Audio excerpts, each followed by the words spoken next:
I played 5 of the worst rated games in my Steam library, hoping to find a diamond in the rough. They ran the gamut from horror games to simulations to this, and with each one I went in with my mind open and my fingers crossed. After all, 2 of my favorite games of all time have been given some very bad reviews. Maybe I could find another gem among the dross. Maybe.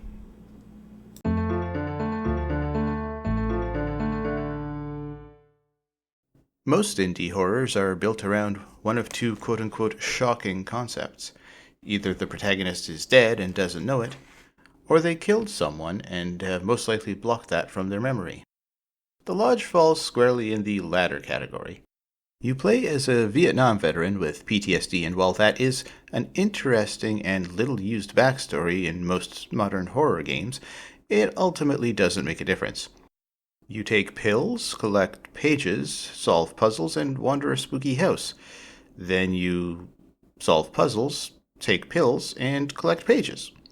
Then finally, you collect pages, solve puzzles, and die. Well, at least it changes the gameplay loop up a little bit. The frustrating thing about the Lodge, aside from the awkward puzzles, poor optimization, and slow-motion chase scene due to the poor optimization, is the sense that the game could have been so much more.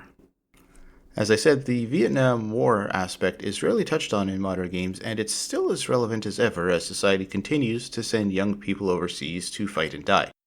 Some of the notes you find have really dark implications that, if they'd been given a chance, could have resulted in a psyche worth exploring.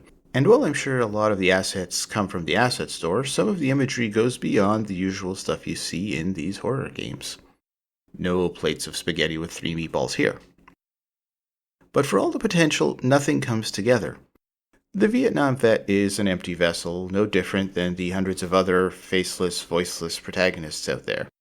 The implications of his background are alternately ignored or hammered home with the subtlety of Jim Carrey in The Mask.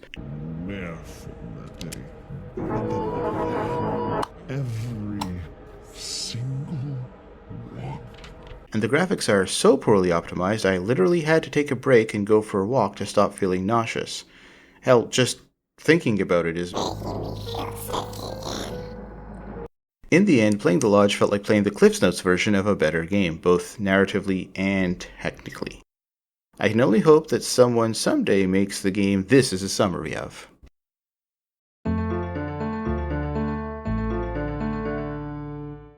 The Hole is the best rated game of this batch, having improved from negative to mixed reviews between the time I compiled the list and the time I started recording, meaning a whopping 42% of reviews are positive.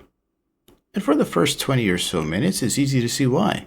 The Hole boasts graphics that are as good as or better than The Lodge without any of the slowdown or stuttering that came from poor optimization, and it keeps the narrative more mysterious as well.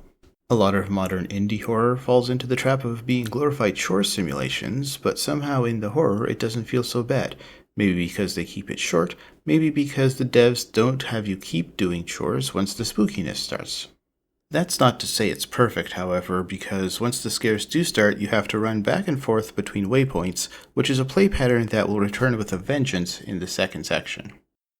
After a while, you find yourself transported through a hole to what appears to be the juvenile wing of some sort of prison that has definitely seen better days.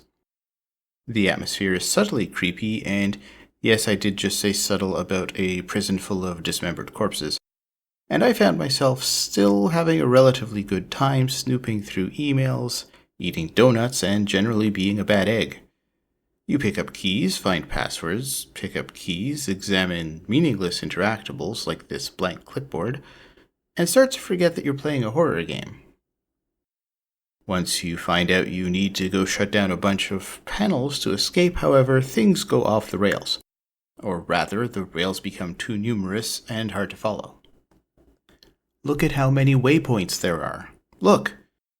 After shutting off the first panel with relative ease, I started to wander. And wander. And wander. Locked doors were everywhere, and when I finally made my way to an area I hadn't been in... What the... Okay. Huh? Oh yeah, it's a horror game. But you want to know the real horror? None of those waypoints that I had reached were checkpoints. And to my shame, I quietly rage quit. Still, the hole stayed with me, and a few days later I decided to restart from that one save point. It hadn't really been that much progress that I had lost, and I thought I might make more progress with a clear mind. And I did. I found this 4-digit code I'd overlooked before, and got further in the game than I had on my first playthrough. Until the doors stopped working. If they were shut, they wouldn't open. If they were open, they wouldn't shut. They didn't even make the sound that would tell you that they were locked. But there was one open thing that I could shut. And that was the game. Looking back on it, it's clear from the start that this game was not as good as it seemed. From childish fake names masquerading as comedy to obvious typos, all the signs were there. But like Snow White accepting a poisoned apple, I had been fooled by appearances. The hole seduced me and put me into a coma from which only a prince's kiss could awaken me. I think.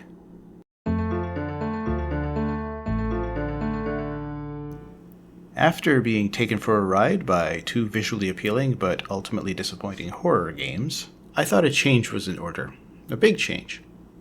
Enter Electoral Dynasty, a menu-driven political simulator that looks like it could run in Windows 95. Electoral Dynasty couldn't be more different from the previous horror games, except in one respect. It's bad. How bad? Here, watch. Confused? So was I. This is a game consisting of menus and stats, but the menus tell you nothing, and the statistics, well, here's what the game itself has to say about them. Huh? I'd say this is probably the worst game that I played for this video, but honestly, I'm not sure it's a game, and if it is, I'm not sure that I played it. I clicked here and there, and something changed, and then I lost. Twice. It felt less like a game and more like I'd been hired to do a job that I had no idea how to do.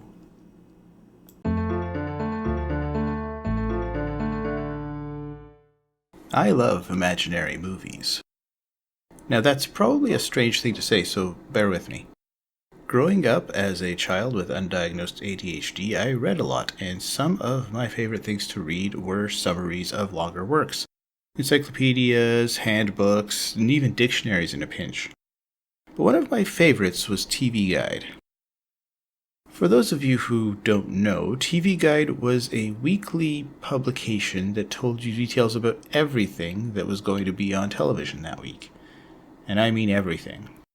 For a child like me, it was a godsend. Nowadays, we don't have TV Guide, but we have resources like IMDb or Wikipedia that can scratch the similar itch. One problem is that even with the absurd number of films produced every year, I can still read about them far faster than they come out.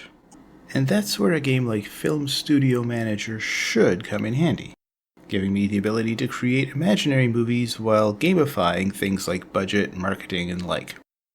I say should because despite having tried multiple playthroughs, not once did I successfully see a movie all the way through to completion. It's all too easy to soft-lock yourself by missing a button click, and when I managed to avoid doing that, I got to sit through one of the slowest time-passing segments until the game decided to soft-lock itself. On multiple playthroughs.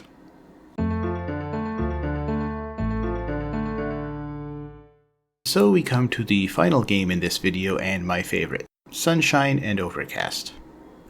There isn't much that can be said about Sunshine and Overcast without spoiling it, which is just as well as this segment is already nearly as long as the game itself.